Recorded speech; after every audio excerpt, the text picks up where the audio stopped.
बिहार सरकार ने अचानक कैबिनेट की बैठक बुलाई है, इसीलिए इसको लेकर राजनीतिक और प्रशासनिक हलकों में चर्चा तेज हो गई है। अभी तक सरकार की ओर से आधिकारिक रूप से ये नहीं बताया गया है कि बैठक किसी एक विशेष मुद्दे के लिए बुलाई गई है। हाल के दिनों में हुई कैबिनेट की बैठक में रोजगार, नई भर्तियां, राजस्व विभाग, विकास परियोजना और जनहित से जुड़े बड़े फैसले लिए गए थे। इसीलिए माना जा रहा है कि इस बैठक में भी कुछ महत्वपूर्ण निर्णय हो सकते हैं। बिहार में हाल ही में सत्ता और मंत्रिमंडल से जुड़े कई बड़े राजनीतिक बदलाव हुए हैं, जिसके बाद कैबिनेट बैठक का महत्व और भी ज्यादा बढ़ गया है।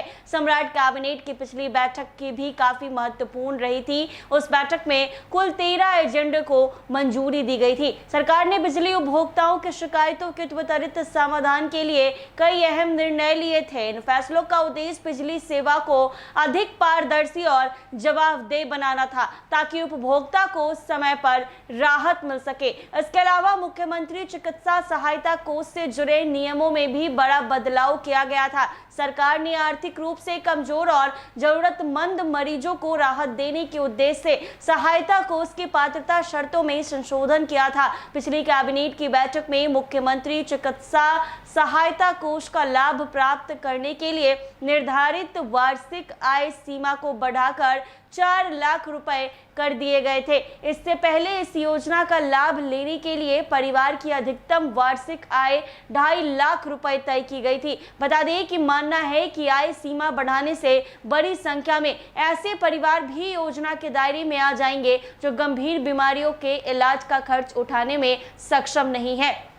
इस फैसले को मध्यम आय वर्ग और जरूरतमंद मरीजों के लिए बड़ी राहत के रूप में देखा गया था। पिछली कैबिनेट की बैठक में कृषि और पशुपालन क्षेत्र को बढ़ावा देने के लिए महत्वपूर्ण निर्णय लिए गए थे। कैमूर जिले के मोहनिया अंचल के दादर मौजा में लगभग 7 एकड़ सरकारी भूमि पर डेयरी एवं दुग्ध उत्पादन संयंत्र स्थापित करने की मंजूरी दी गई है। इस परियोजना से स्थानीय स्तर पर रोजगार के अवसर बढ़ने और दुग्ध उत्पादन को प्रोत्साहन मिलने की उम्मीद जताई जा रही है। इसके साथ ही बाल विकास परियोजना पदाधिकारी यानी सीडीपीओ के रिक्त पदों को भरने के लिए भर्तियां नियमों में संशोधन की स्वीकृति प्रदान की गई थी। सरकार का उद्देश्य विभाग में खाली पदों को जल्द भरकर योजनाओं के प्रभावी क्रियान्वयन को सुनिश्चित करना है। आज की होने वाली कैबिनेट की बैठक को लेकर प्रशासनिक अधिकारी, कर्मचारी और आम लोगों की निगाहें टिकी हुई हैं और उम्मीद की जा रही है कि बैठक में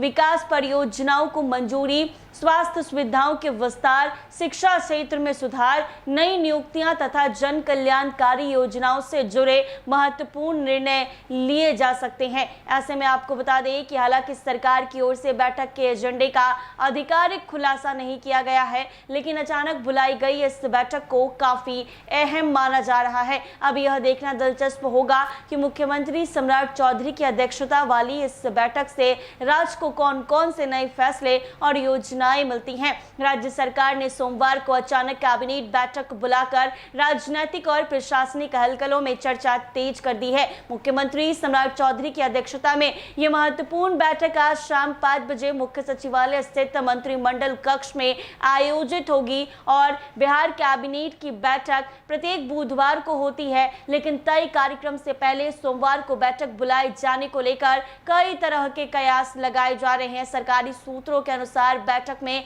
राज्य के विकास, स्वास्थ्य, शिक्षा, आधारभूत संरचना और प्रशासनिक सुधारों से जुड़े कई महत्वपूर्ण प्रस्ताव पर चर्चा की जा सकती है। माना जा रहा है कि कुछ ऐसे प्रस्ताव सरकार के पास लंबित हैं जिन पर जल्द निर्णय लेना आवश्यक है। इसी वजह से निर्धारित समय से पहले कैबिनेट की बैठक आयोजित की गई है और अब सबकी निगाहें आज शाम में होने वाली कैबिनेट की बैठक पर टिक गई है। ऐसे ही तमाम अपडेट्स के लिए बने रहे NBC 24 के साथ।